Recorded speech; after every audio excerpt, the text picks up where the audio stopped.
साथियों नमस्कार। आप सभी का स्वागत है आपके अपने परिवार रामचल गुरुकुल में। आज हमने यूपी टेट का सिलेबस पैटर्न के बारे में आपसे डिस्कस करूंगा, बात करूंगा, समझाऊंगा। यदि आप लोग यूपी टेट का सिलेबस और पैटर्न ये समझ लेते हैं तो इससे ये आसानी हो जाएगी आपको पेपर को हल करने में, पेपर को समझने में।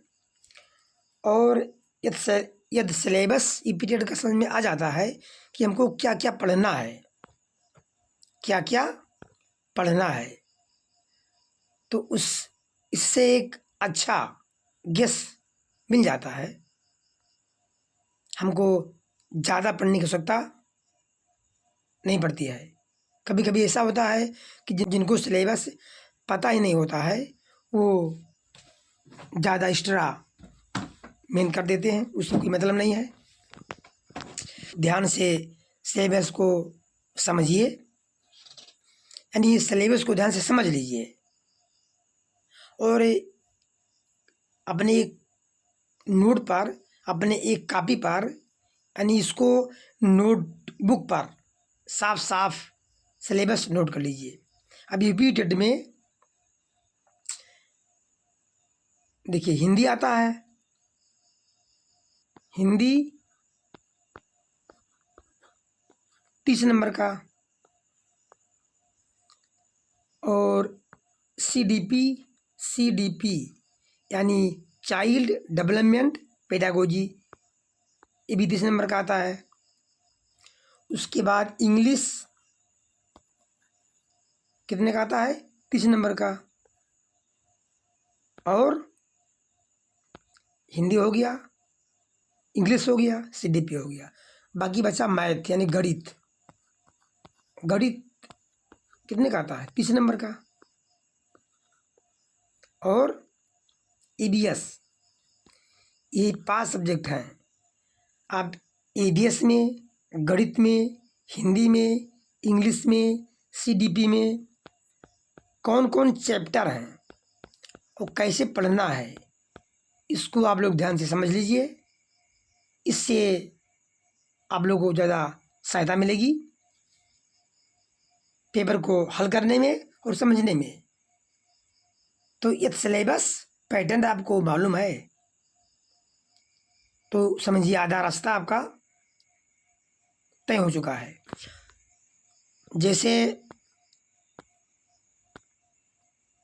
बाल विकास है, बाल विकास एवं शिक्षण विधियाँ कितने नंबर का?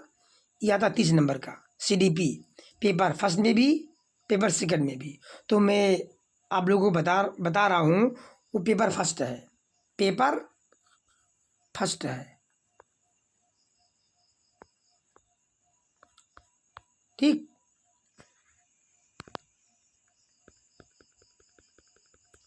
ये सीडीपी पेपर फर्स्ट है।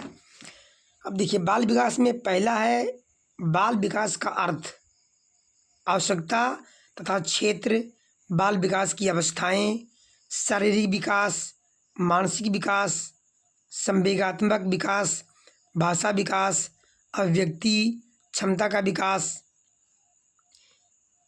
सृजनात्मकता एवं सृजनात्मकता क्षमता का विकास।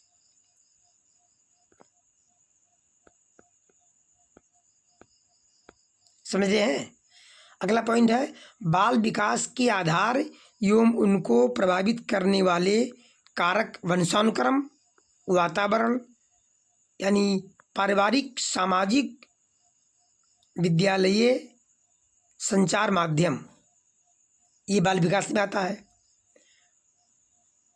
उसके बाद सीखने का अर्थ तथा सिद्धांत, इसमें क्या है? अधिगम यानी सीखना, सीखने का अर्थ, प्रभावित करने वाले कारक, अधिगम की प्रभावशाली विधियाँ, ये टॉपिक हैं। को ध्यान से नोट करना है, ताकि एक एक टॉपिक जो सिलेबस में है हमको याद रहे, ताकि पढ़ने में आनंद आए। अधिगम के नियम, थॉर्नडाइक के सीखने के मुख्य नियम एवं अधिगम में उनका महत्व। अधिगम की प्रमुख सिद्धांत तथा कक्षा शिक्षण में इनकी व्यवहारिक उपयोगिता। थॉर्नडाइक का प्रयास त्रुटि का सिद्धांत, पाउलो का संबंध प्रतिक्रिया का सिद्धांत, स्किनर का क्रिया प्रसूत अधिगम सिद्धांत, कोहलर का सूझ या अंतर्दृष्टि का सिद्धांत, प्याजे का सिद्धांत, वाइगोस्की का सिद्धांत, सीखने का वक्र, अर्थ एवं प्रकार, सीखने में पठार का अर्थ एवं कारण और कारण एवं निराकरण। उसके बाद शिक्षण एवं शिक्षण विधाएं। शिक्षण का अर्थ, उद्देश्य,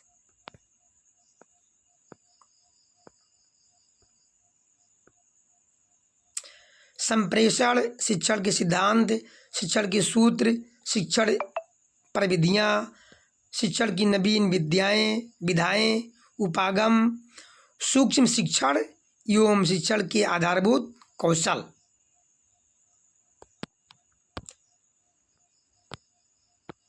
उसके बाद देखिए समावेशी शिक्षा, निर्देशन एवं परामर्श। इन सब का स्क्रीनशॉट ले लीजिए, ये सब टॉपिक हैं।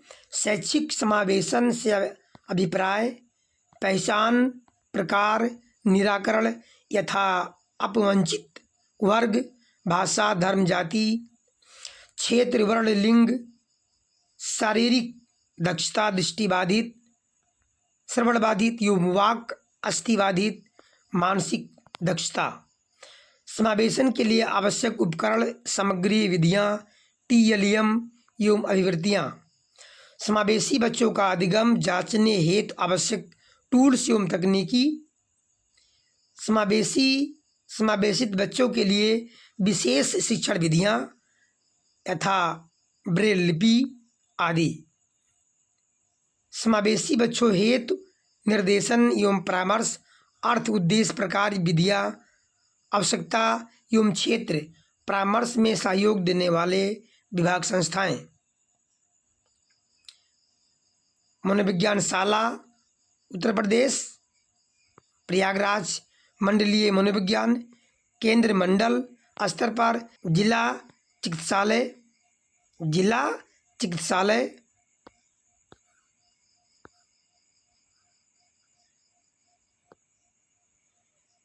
जिला शिक्षा एवं प्रशिक्षण संस्थान में प्रशिक्षित डाइट मेंटर, पर्यवेक्षण एवं निरीक्षण तंत्र।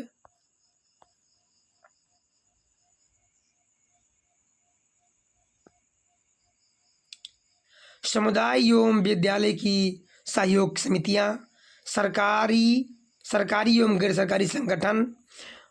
बाल अधिगम में निर्देशन एवं परामर्श का महत्व। फिर देखिए अधिगम और अध्यापन, अधिगम एवं अध्यापन। इसमें क्या है, बालक किस प्रकार सोचते सीखते हैं, बालक विद्यालय प्रदर्शन में सफलता प्राप्त करने में कैसे और क्यों असफल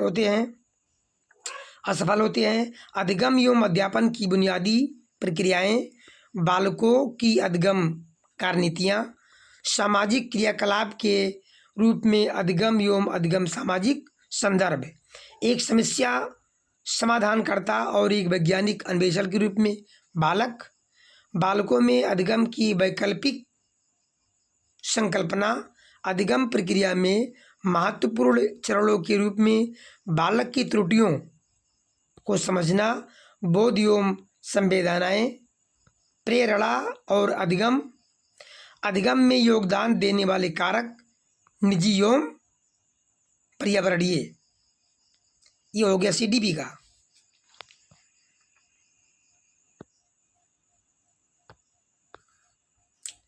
अब देखते हैं हिंदी का। देखिए हिंदी में क्या है, अपठित आएगा, हिंदी में अपठित अनुच्छेद रहेगा। हिंदी वर्णमाला, स्वर व्यंजन को पढ़ना है। वर्णों के मेल से मात्रिक अमात्रिक शब्दों की पहचान, वाक्य रचना, हिंदी की सभी ध्वनियों पारस्परिक अंतर की जानकारी।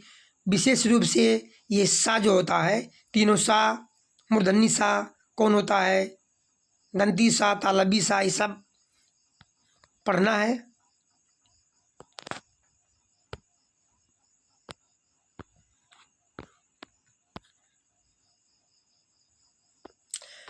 अब हिंदी भाषा की सभी ध्वनियाँ, वर्णों, अनुस्वार, अनुनासिक, चंद्रबिंदु में अंतर, है ना, संयुक्ताक्षर एवं अनुनासिक ध्वनियों के प्रयोग से बने शब्द, ये सब पॉइंट हैं, मतलब चैप्टर हैं, इन सबको पढ़ना है। सभी प्रकार की मात्राएं, विराम चिन्ह, अल्प विराम, ये सब जितने होते हैं विराम चिन्ह, इन सबको पढ़ना है। विलोम शब्द, समानार्थी शब्द, तुकांत, समान ध्वनि वाले शब्द, संज्ञा, सर्वनाम, क्रिया, विशेषण, भेद, ये सब पढ़ना है। वचन, लिंग, काल, प्रति, उपसर्ग, तत्सम, तद्भव, देशज शब्दों की पहचान और अंतर, लोकोक्तियों, मुहावरा, इन सबको पढ़ना है। उसके बाद संधि पूरा पढ़ना है। स्वर संधि, व्यंजन संधि, विसर्ग संधि। एक बार ढंग से समझ लीजिए, एक बार ढंग से सिलेबस को समझ लीजिए, नोट कर लीजिए, फिर हम क्लास को शुरू करेंगे और एक एक पॉइंट को, एक एक चैप्टर को पढ़ाएंगे। एकदम गारंटी है कि आपको सब कुछ समझ में आएगा। वाच्य, समास, अलंकार के भेद, कवियों एवं लेखकों की रचनाएं,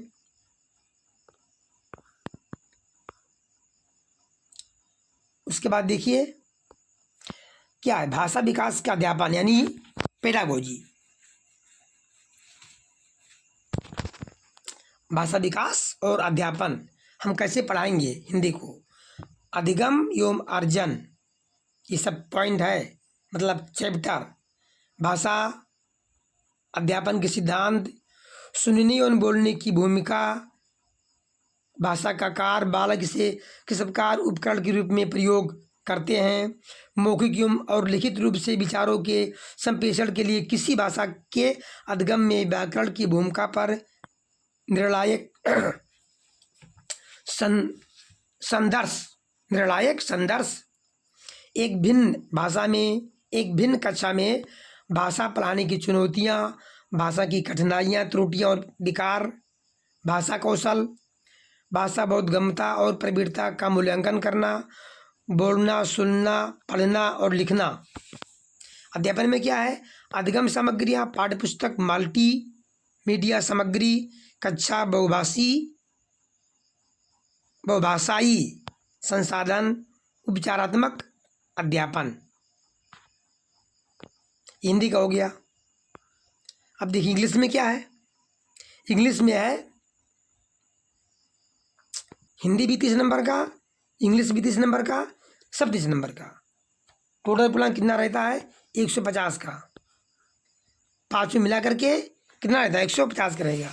अब देखिए unseen passage, sentence, subject and predicate, kind of sentence, part of speech, kind of noun, pronoun, adverb, verb, adjective. समझ रहे हैं,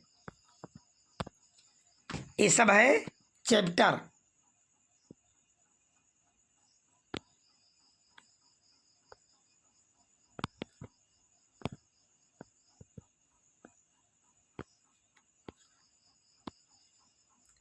अब देखिए इंग्लिश में और क्या है, प्रीपोजिशन पढ़ना है। क्या पढ़ना है, प्रीपोजिशन, कंजक्शन, टेंस पढ़ना है। कौन tense, present, past, future, article, punctuation, word formation, active and passive voice, singular and plural, gender. ये किसका हो गया, ये हो गया इंग्लिश का सिलेबस। अब जो जो मेरे भाई बहन उर्दू लेते हैं, क्या लेते हैं, उर्दू, उनका भी सिलेबस देख लीजिए। उसके बाद संस्कृत का देखिए। जो लैंग्वेज सेकंड रहेगा, या तो आप लेंगे उर्दू लेंगे, या संस्कृत, या फिर इंग्लिश। अपठित अपठित अनुच्छेद, संज्ञाएं, ये सब है, ये संस्कृत के सिलेबस हैं। आप लोग देख रहे हैं ना, स्क्रीनशॉट ले लीजिए। ठीक, ये सब संस्कृत के सिलेबस हैं। ठीक, अब देखते हैं अगला में क्या है।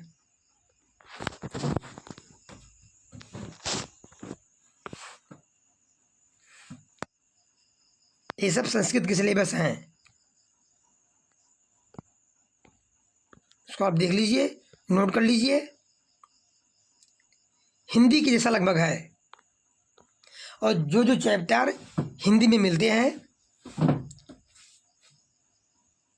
उनके लिए आसान है हिंदी संस्कृत। ठीक,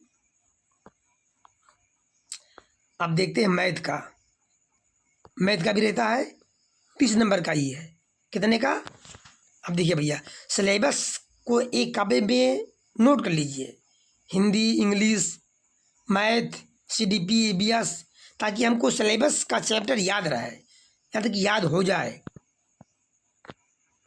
जैसे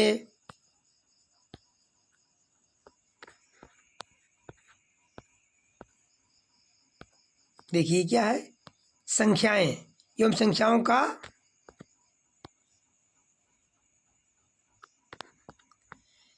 जोड़ घटाव गुणा भाग, लघुत्तम समापवर्त और एवं महत्तम समापवर्तक, बिंदुओं का जोड़ घटाना गुणा भाग, दशमलव का जोड़ घटाना गुणा भाग, एकीक नियम, प्रतिशत, हानि लाभ, साधारण ब्याज, ज्यामिति।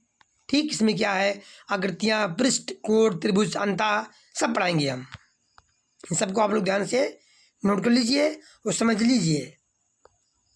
ये देखिए, धन, रुपया, पैसा, मापन, परिमिति यानी परिमाप, त्रिभुज, आयत, वर्ग, चतुर्भुज। कैलेंडर का प्रश्न आता है, आंकड़े, आयतन यानी घन, घनाभ, क्षेत्रफल, वर्ग, आयत। उसके बाद रेलवे या बस समय सारणी कभी कभी पूछ लेता है सिलेबस में। इसको सिलेबस में है तो भाई पढ़ना पड़ेगा। आंकड़ों का प्रस्तुतिकरण एवं निरूपण। ठीक,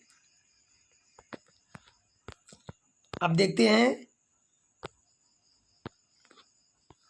ये अध्यापन संबंधी मुद्दे क्या है।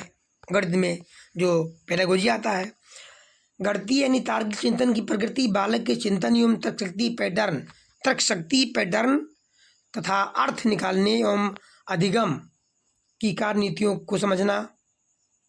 ठीक है, पाठचर्या में गणित का स्थान, गणित की भाषा, सामुदायिक गणित, औपचारिक एवं अनौपचारिक पद्धतियों के माध्यम से मूल्यांकन, सब चैप्टर हैं भैया हैं। ये सब चैप्टर हैं, इनको ध्यान से नोट करिए, समझिए, एक बार देखिए, एक बार क्या बार बार देखिए। जब भी पढ़ना हो, CDP, मैथ, हिंदी, इंग्लिश, कोई सब्जेक्ट पढ़ना हो तो सबसे पहले उस सब्जेक्ट के सिलेबस को देख लीजिए, फिर पढ़ना शुरू करिए। त्रुटि विश्लेषण, अधगम अध्यापन के प्रासंगिक पहल, नैदानिक एवं उपचारात्मक शिक्षण। अब देखिए EBS भी 30 नंबर का आता है। पर्यावरणीय अध्ययन, विज्ञान, इतिहास, भूगोल, नागरिक शास्त्र एवं पर्यावरण, इसमें पढ़ना है। 1, 2, 3, 4, 5 पढ़ना है। पर्यावरण में 5 सब्जेक्ट पढ़ना है। अब देखिए चैप्टर क्या है, परिवार, भोजन, स्वास्थ्य एवं स्वच्छता, आवास, पेड़ पौधे, जंतु, हमारा परिवेश, मेला, स्थानीय पेशे से जुड़े व्यक्ति एवं व्यवसाय, सब चैप्टर है भैया। सो ध्यान से नोट करिए, समझिए। जल, यातायात, संचार, खेल एवं खेल भावना, भारत, नदी, पर्वत, पठार, वन, यातायात, महाद्वीप, महासागर से पढ़ना है। हमारा प्रदेश नदी, पर्वत, पठार, वन, यातायात, संविधान पढ़ना है। उसके बाद शासन व्यवस्था, स्थानीय स्वशासन, ग्राम पंचायत, नगर पंचायत, जिला पंचायत, नगर पालिका, उसके बाद नगर निगम, जिला प्रशासन, प्रदेश की शासन व्यवस्था, व्यवस्थापिका, न्यायपालिका, कार्यपालिका। ईवीएस का सिलेबस कुछ लंबा है। पर्यावरण आवश्यकता, महत्व, उपयोगिता, पर्यावरण संरक्षण, पर्यावरण के प्रति सामाजिक दायित्वबोध, पर्यावरण संरक्षण हेतु संचालित योजनाएं, ये सब पढ़ना है। उसके बाद देखिए अध्यापन संबंधी मुद्दे क्या है। पर्यावरणीय अध्ययन की अवधारणा और व्याप्ति, पर्यावरणीय अध्ययन का महत्व, एकीकृत पर्यावरणीय अध्ययन, पर्यावरणीय अध्ययन एवं पर्यावरणीय शिक्षा। उसके बाद अधिगम सिद्धांत, विज्ञान और सामाजिक विज्ञान की व्याप्ति और संबंध, अवधारणा प्रस्तुत करने के दृष्टिकोण, क्रियाकलाप।